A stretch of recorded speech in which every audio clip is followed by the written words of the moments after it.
حضور نبی اکرم صلی اللہ تعالی علیہ وسلم جس زمانے میں آئے، اور نہ صرف یہ کہ وہ زمانہ بلکہ آج کا زمانہ بھی کیسا ہے کہ دنیا جہنم کدہ بنی ہے، انسان جانور بنا ہے، گھر کے لوگ جانوروں سے بدتر بنے ہیں، حیائیں اٹھ گئی ہیں، معاملات میں خرابی پیدا ہوئی ہے، اور یہ کہ عقائد بگڑ چکے ہیں، اور یہ کہ عالم پورے میں جہنم کی آگ بھڑک رہی ہے۔ اور حضور نبی اکرم صلی اللہ تعالی علیہ وسلم اس زمانے میں آئے، اور اس زمانے میں آ کے حضور نے کیا چیز کی محنت کی کہ تمہارے جان و مال اور صلاحیتوں کے لگانے کے لیے ایک رخ دیا، اور اس چیز کی محنت کی کہ یہ جو غلط رسومات اور غلط عقائد اور غلط طرق اور غلط طریقے تمہارے اندر رائج ہو چکے ہیں، ان سب کو مٹانے کے لیے، اور ان سب کی کیا وجہ ہمیں بتائی کہ انسانوں کے یہ سب کس چیز کی وجہ تھی کہ انسانوں کے جان و مال اور صلاحیتوں کے غلط استعمال کی وجہ سے اللہ جل شانہ نے ان فسادات کو رائج کر دیا تھا۔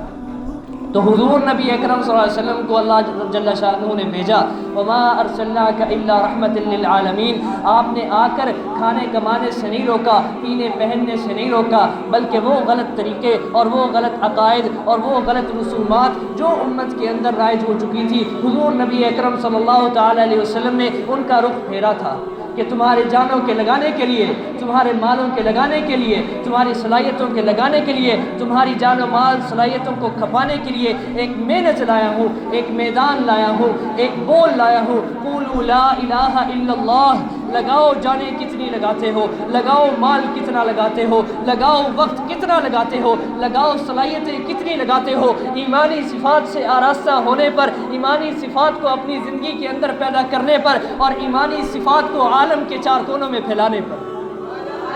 تبھی تو مکہ کے عمراء میں حضرت ابوبکر صدیق رضی اللہ تعالیٰ عنہ کا نام آتا ہے کہ امیر صحابہ اکرام میں سے تھے۔ ایسے صحابہ میں آتے ہیں کہ جن کی اس وقت جن کے 5 سے 6 ریشم کی دکانیں، اور بات کریں تو لوگ ان کی بات کو مانیں، سرداروں میں سے ہیں اور امیر ہیں، اور اپنے وقت کے اللہ جل شانہ نے عزت عطا فرما رکھی ہے، مگر یہ کہ جب دین کی ذمہ داری کندھوں پہ پڑی تو جان و مال اور صلاحیتوں کا اس قدر استعمال کیا کہ سراپا کھپا دی، اپنی جان، اپنا مال، اپنا وقت، اپنی صلاحیتیں سراپا دین کے لیے کھپا دی، یہاں تک کہ ہجرت کا موقع آیا، اور ہجرت کے موقع کے لیے، ہجرت پہ جانے کے لیے کنکریاں اور پتھر رکھ کے اور اس کے اوپر کپڑا رکھوا کر کہ باپ سے ہاتھ رکھوایا کہ یہ دیکھ لیں کہ پیچھے کچھ نہیں، کہ بیٹی سے ہاتھ رکھوایا کہ دیکھیں کہ پیچھے آپ کے لیے چھوڑ کے جا رہا ہوں، حالانکہ وہاں پہ کچھ نہیں تھا۔ یہ پیغام دیا امت کو کہ جان و مال اور صلاحیتوں کے لگانے کے لیے یہ دین ہے جو تمہیں دیا ہے۔ یہاں تک کہ تبوک کا موقع آیا کہ تبوک کے موقع پر بھی ہر چیز جو تھی وہ سراپا دین کے لیے لگا دی، اور یہ رخ بتایا کہ جان و مال اور صلاحیتوں اور وقت کے لگانے کے لیے اللہ جل شانہ نے ہمیں یہ دین عطا فرما رکھا ہے۔ وہ حضرت ابوبکر رضی اللہ تعالیٰ عنہ کہ جان و مال، صلاحیتیں، وقت کے دین پر کس طرح لگائی کہ حضور نبی اکرم صلی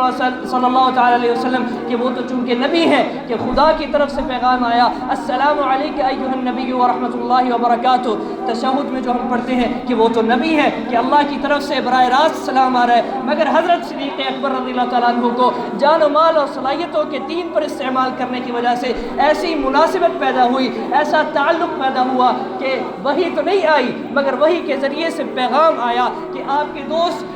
دوست ابوبکر کے نام خدا کا سلام۔ یہ کس بات پر کہ جان و مال اور صلاحیتوں کو سراپا دین کے لیے کھپا دیا۔ ابوبکر سے پوچھیے نا کہ وہ کیا اس حال میں مجھ سے راضی تو ہے؟ یہ کیوں کہ سراپا جان مال صلاحیتیں، یہاں تک کہ حضور نبی اکرم صلی اللہ تعالیٰ علیہ وسلم کا وصال ہوا اور آپ صلی اللہ تعالیٰ علیہ وسلم دنیا سے تشریف لے گئے۔ آپ کے جانے کے بعد فتنے اٹھے، ارتداد کا فتنہ اٹھا، لوگ مرتد ہونا شروع ہو گئے، منکرین زکوٰۃ کا فتنہ اٹھا، لوگوں نے زکوٰۃ دینے سے انکار کرنا شروع کیا، اور یہ تمام تفصیلی چیزیں ان میں نہیں پڑھتا، مگر یہ کہ ارتداد کا فتنہ اٹھا، منکرین زکوٰۃ کا فتنہ اٹھا، حضرت اسامہ رضی اللہ تعالیٰ عنہ کی جماعت کو روانہ کرنے کا مسئلہ اٹھا، اور یہ کہ مسلمہ کذاب کے خلاف مقابلے میں جانے کا موقع اٹھا۔ تو اس